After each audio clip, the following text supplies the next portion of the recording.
Before Starfield, Bethesda was known for its handcrafted worlds, detailed maps, unique towns, and custom-built dungeons. That all changed with Starfield's release. Instead of one cohesive map, players could now visit over 1,000 procedurally generated planets. Each planet created a grid-like area filled with random points of interest, settlements, dungeons, or biomes pulled from a limited pool of pre-made assets. The problem? There were only about 15 handcrafted dungeons in total, endlessly recycled across the 1,000 planets. So while the locations changed, the experience didn't. Different planet, same space station, same enemies, same layout. This differs greatly from their past blueprint. Skyrim's map was packed with handcrafted discoveries. Every cave, ruin, and town felt unique, making exploration endlessly rewarding. No matter where you went, you were guaranteed a unique experience no matter what. Starfield, on the other hand, couldn't capture that same magic. Its reliance on procedural generation stripped away the sense of wonder that defined the classic Bethesda experience. After Starfield's release, many blamed the new blueprint, declaring that not only was handcrafted content better, but that procedural generation could never work or give an experience as enjoyable. But then others would point to Minecraft, Diablo, and No Man's Sky as examples where it could be implemented successfully. So, was procedural generation the main issue, or Bethesda's misuse of it? I personally believed the first. I just couldn't see how auto-generated content could give me the gaming experience I want. I wanted quests with stories, characters with personalities, and locations that had history, not fetch quests, nameless NPCs, and repetitive dungeons like Starfield had provided. I didn't believe it could be done. That is, until I found the Wayward Realms. For those unfamiliar, the Wayward Realms is an upcoming grand RPG from indie studio Once Lost Games, led by Ted Peterson and the late Julian LaFay, the original masterminds behind the Elder Scrolls 1 Arena and Elder Scrolls 2 Daggerfall. Before Bethesda shifted towards the handcrafted worlds of Morrowind, Oblivion, and Skyrim under Todd Howard, the first two Elder Scrolls games followed a very different design philosophy. Arena and Daggerfall were enormous procedurally generated RPGs that aimed to simulate entire living worlds. Daggerfall alone featured over 15,000 towns, 750,000 NPCs, and a map twice the size of the UK. An ambitious feat held back only by the technology of the time. After Bethesda restructured, Howard took over, and LaFay and Peterson departed. Decades later, they've reunited to create the Wayward Realms, the spiritual successor to Daggerfall, reborn for modern hardware. The game promises a vast world made up of over 100 islands, dynamic politics, thousands of NPCs, and endless quests that evolve with every decision. Imagine Skyrim's freedom and immersion, but on a scale much larger. I actually managed to sit down with the current project lead Victor, and we discussed the game at length, and I highly recommend checking that video out. But the bottom line is, the Wayward Realms will be a huge RPG with a world that is massive in both scope and scale. Cities will mirror reality with hundreds of thousands of citizens, oceans will stretch for miles, and regions will have their own aesthetics and architecture. Okay, so I can already hear the naysayers. So it's just Starfield again?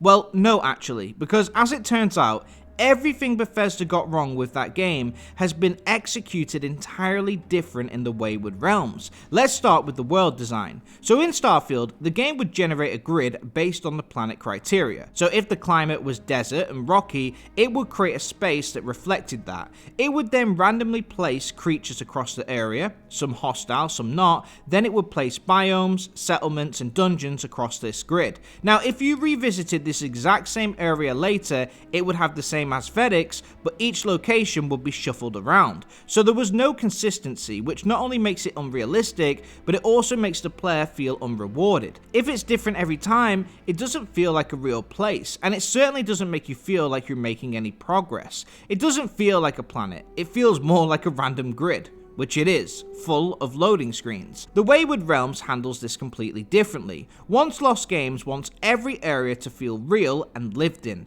To achieve this, they utilize procedural generation, but not the way we're used to. When procedural generation is typically employed in a game, usually the engine changes the setup each time randomly, based on a set of certain rules, like in Starfield, meaning there is no set layout, it's different every time. The Wayward Realms are not random. They use procedural generation to express what needs to be provided. So in plain terms, they would say there should be a town around this location, with this many buildings, with this particular design. In this town there would be 3 bakeries, 2 blacksmiths and 1 grocery shop. So in other words, they're using procedural generation to help build the world to a large scale, but it is a human designed map. Nothing is random and follows the design that the team has set. As a result, the huge map is one map. Things don't move, they stay static. A town you find will be there if you return exactly the way it was. The world is consistent, not constantly changing. Due to this design, it means players will always be rewarded for exploring, as they will never run into the same locations. It is essentially the Skyrim philosophy, just 4,000 times as large. It is not the Starfield design where it changes every time you load in. This allows them to create desert areas with dungeons and towns that match that aesthetic, or snowy terrain with the same. It is technically a handcrafted map, using procedural generation as a tool to accomplish this task, rather than the tool that makes it. Major cities will serve as hubs, with towns, dungeons, and points of interest generated around them. This design keeps exploration focused and rewarding. Players can fast travel to a city and naturally discover nearby locations. It prevents the empty, barren feel of Starfield's worlds by ensuring there's always something just beyond the horizon. As a result, not only will the world be huge, but it will feel real. You won't get the Starfield experience. You'll get the Skyrim experience on a scale we haven't seen before. The developers are actively avoiding having loading screens. The biggest issue with Starfield was just how segmented and separated everything was via loading screens. With Wayward Realms, you can go in and out of houses, dungeons, and fast travel without a loading screen, as even fast travel is meant to give you an overview of the world that you're traveling across, instead of just popping a loading screen. It's all for the sake of immersion. The next is the way they design cities. Due to the procedural tools they're using, this allows them to make towns and cities of all scales. It could be a small hamlet with just a few residents, or it could be a massive city the scale of New York with hundreds of thousands of citizens. The way they accomplish this is by creating building layouts which meet certain requirements. So for example, on the screen now you'll see a few buildings, all of a similar aesthetic based on a seaside town. The one on the left is an inn, as it has an outside dining area. The building to its right is a vegetable store, so it has crates of goods outside. The next is a grain shop, and the last is a residential home. By providing the program a list of requirements for each town, it will build it using the assets and instructions provided by a human. This allows them to not only make cities on scales not seen before, but they still have the feeling of uniqueness and realism. Compare this to Starfield, which would draw random settlements from a bank of around 10 pre-built ones. On my screen you'll see a barracks type setup.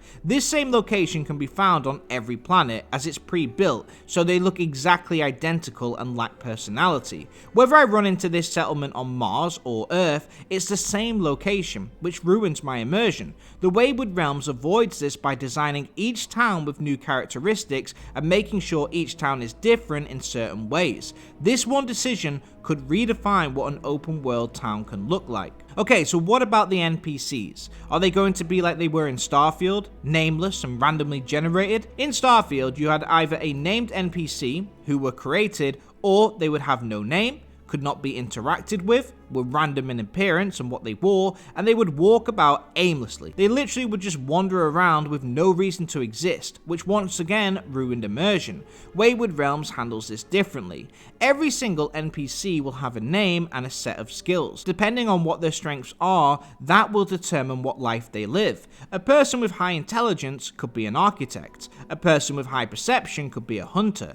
Each NPC will have a name, a job, something unique to say, and have a day and night schedule. They'll wake up, go to work, go home and live real lives. This means that every NPC will have something unique to say that matches their designated life. They will often have quests to give and will remember the player's interactions. Each time you speak to them, they'll say something unique, meaning that NPCs won't often repeat phrases, giving each their own personality. This avoids the problem that Starfield has of nameless NPCs wandering around offering nothing new to the world. And then we have the quest design, which will feature two elements. First of all, there will be handcrafted storylines for the player to take part in, as well as faction quest lines. But then we have the Radiant side quests, which are randomly generated.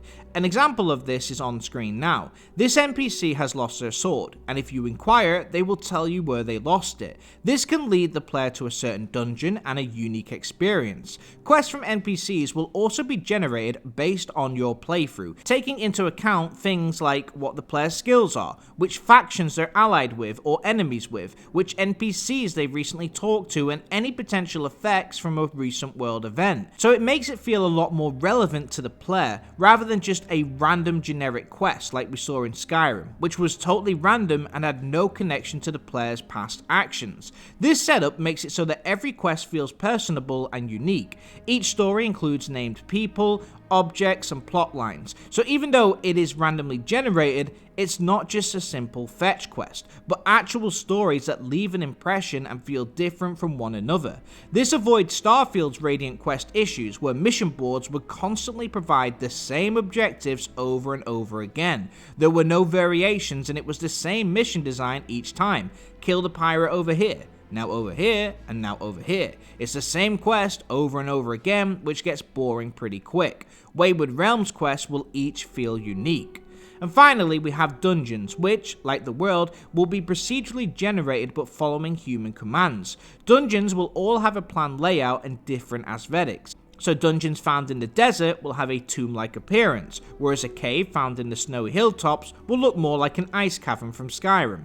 The developers use a wave function collapse for the dungeon generation, which allows for every single dungeon to have its own unique layout. Furthermore, enemies inside dungeons can be spawned depending on several factors, such as the type of dungeon it is, the region or the climate, the nearby factions that control the area, or the results of a world event. Even if they share the same themes and building blocks, they will not be built to the same floor plan, which adds a lot of uniqueness to each one. As a result of this design, every dungeon should feel completely different from one another and avoid the big problem that Starfield faced. By only hand building around 15 dungeons and then scattering them randomly across the 1,000 planets, players kept running into identical repeats. This got tiring pretty quickly and ruined the sense of exploration. If you find the same location, with the same layout, same enemy placements and environmental storytelling for the 5th time in a single playthrough on 3 planets, suddenly you lose the will to explore.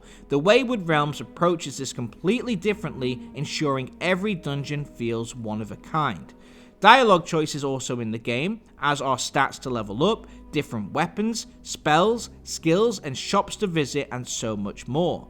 After Daggerfall's release, Bethesda went down a different path. Julian LeFay wanted to keep making games the scale of Daggerfall, using procedural generation, but improving on each release. Todd Howard wanted to move into the handcrafted model, but for years, fans always wondered, what would the Elder Scrolls look like if they'd stuck to that model and improved as technology evolved? The Wayward Realms will finally answer that question. Both Julian LeFay and Ted Peterson left shortly after Morrowind's release and worked on different projects, but they never could escape that itch of wanting to make a follow-up to Daggerfall. After forming Once Lost Games, they finally got to work, and years later, here we are with the Wayward Realms. Julian LeFay just passed away earlier this year, and now this project has been passed on, but his vision and dream is still alive today as the Wayward Realms looks incredible.